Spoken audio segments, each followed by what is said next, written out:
So far, in my effort to rethink strategic management, I made two basic assumptions.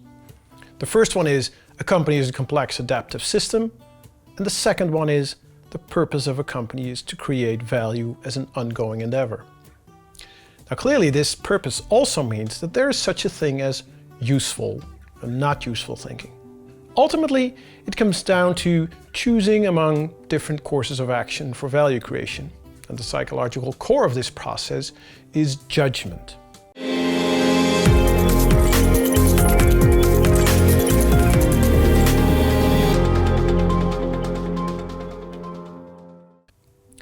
And this implies that strategic thinking must rely heavily on two things: information gathering and reasoning.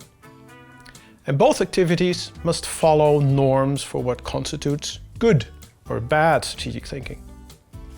And the dominant competitors for this are maximum value creation for the decision-making end goal and logic for reasoning.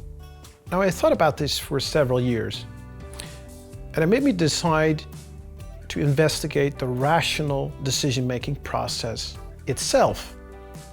In my opinion, that was the only way to come up with a model that could enable me to systematically scan any business environment and then integrate the findings. But this also made me think, integrate what findings? What is the ultimate goal of strategic thinking?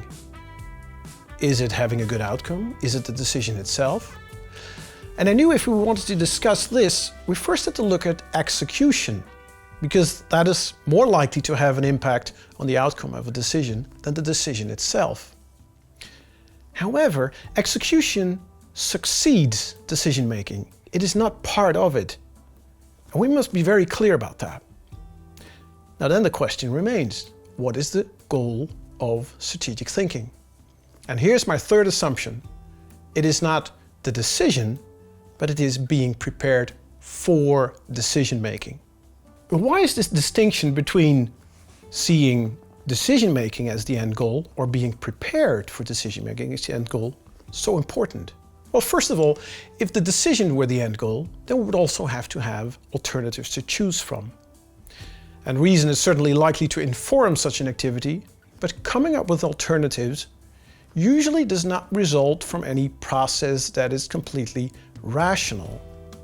Mostly it's seen as a creative process in which we apply our abilities to imagine possibilities. By definition, this cannot be part of any rational model for strategic thinking, because in the end, reason cannot replace nor deliver creativity or personal experience. So why is this third assumption so fundamental if we want to rethink strategic management?